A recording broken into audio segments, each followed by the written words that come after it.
गाजीपुर पहुंचे सपा के राष्ट्रीय महासचिव स्वामी प्रसाद मौर्य ने बयान दिया है कि बीजेपी सरकार साजिश के तहत आरक्षण व्यवस्था ध्वस्त कर रही है। मौर्य ने कहा कि बीजेपी सरकार अनुसूचित जाति, जनजाति, पिछड़े वर्ग के आरक्षण शून्य कर रही है। स्वामी प्रसाद मौर्य ने एक सवाल के जवाब में सुबह सपा अध्यक्ष ओपी राजभर पर भी निशाना साधा। उन्होंने कहा कि ओपी राजभर एक दगा कारतूस थे, जैसे सपा में आए थे वैसे ही बाहर हो गए। अपने आप में एक बहुत गंभीर मामला है कि संविधान की कसम खाकर संवैधानिक पदों पर बैठे हुए लोग जब संविधान का सम्मान नहीं करेंगे तो स्वाभाविक रूप से देश गर्त में जाने का रास्ता प्रशस्त कर रहे हैं लोग। और आज हिंदू कह करके दलितों, आदिवासियों, पिछड़ों का वोट तो लेते हैं, लेकिन सत्ता में आने के बाद दलितों, आदिवासियों और पिछड़ों का आरक्षण का गला घोट रहे हैं, जो बहुत ही दुर्भाग्यपूर्ण है।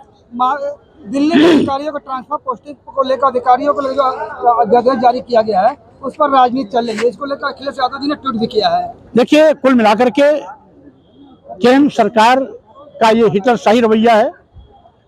लोकतंत्र में लोकतांत्रिक तरीके से चुनी हुई सरकारों को सरकार चलाने का पूरा अधिकार है।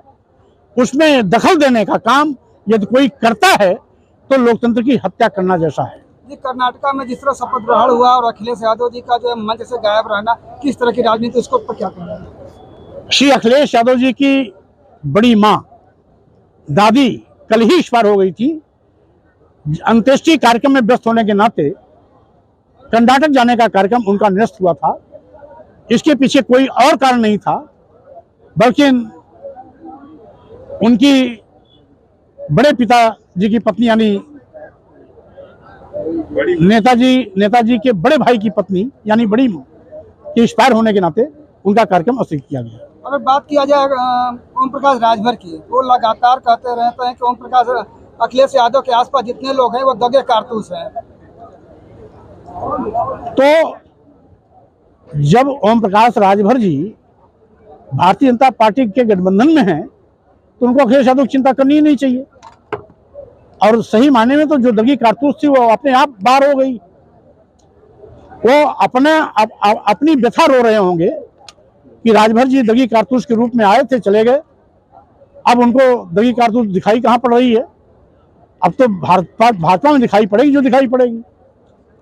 सर आप हिंदू राष्ट्र की बार बार विरोध करने की कोशिश कर रहे हैं, बार बार कह रहे हैं कि हिंदू राष्ट्र नहीं बने, जबकि बिहार में बाबा बागेश्वर धाम वाले सरकार जो अपने आप को धर्म शास्त्री कहते हैं, शास्त्री जी भी इसका बिल्कुल पर जा चुके हैं और लगातार हिंदू राष्ट्र का प्रचार प्रसार शुरू हो गया और आप विरोध कर रहे हैं, क्या होगा? मच्छरों और मक्खियों के भ्रमराने से बादलों की आवाज नहीं निकल सकती, न कारखाने में तूती की आवाज। बाबा जैसे एक नहीं 1000 लोग इस तरह से बोलेंगे तो देश की जनता उसका संज्ञान नहीं लेगी। देश भारतीय संविधान से चलेगा, किसी बाबा के बयान से नहीं चलेगा। आज लगभग 25 दिन दिल्ली में हो गए। हमारे जो भारतीय महिलाएं हैं, जो महिला रेसलर लगातार धरना दे रही हैं, बीजेपी के लोग जाकर के बाबा का दर्शन कर रहे हैं, अभी तक लोग कोई नहीं पहुंचा, अभी तक न्याय नहीं मिल पा रहा है, क्या होगा?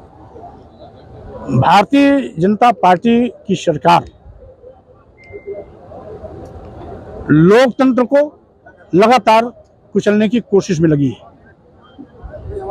दिल्ली में धरना देने वाली बेटियां कोई ऐसी तैसी बेटियां नहीं हैं, वो विश्व स्तर की उच्च स्तरीय खिलाड़ी हैं, ओलंपिक में गोल्ड मेडलिस्ट पाने वाली लड़कियां हैं। वो पूरे देश की ऐसी गौरवशाली बेटियां हैं जिसपे पूरे देश को नाज होना चाहिए कि पूरे दुनिया में अपने कर्तव्य से भारत का मान बढ़ाया। 6 महीने से आवाज उठाने 6 महीने से लगातार आवाज उठाने के बावजूद भी FIR न लिखना दुर्भाग्यपूर्ण है। FIR तो तब लिखी गई जब माननीय सर्वोच्च न्यायालय ने दखल दिया। FIR लिख ली गई, लेकिन अभी भी सरकार जांच कराने के लिए तैयार नहीं। और सही मायने में सरकार को तो निष्पक्ष जांच करानी ही करानी चाहिए थी कि आरोप सही है या गलत है, आरोपी को सजा देना है या नहीं देना है। जब जांच ही नहीं कराएंगे तो मामला आगे बढ़ेगा कैसे? तो जानबूझ करके यह हमारे देश की गौरवशाली बेटियों का अपमान कर रहे हैं और अपमान करने वालों का साथ दे रहे हैं।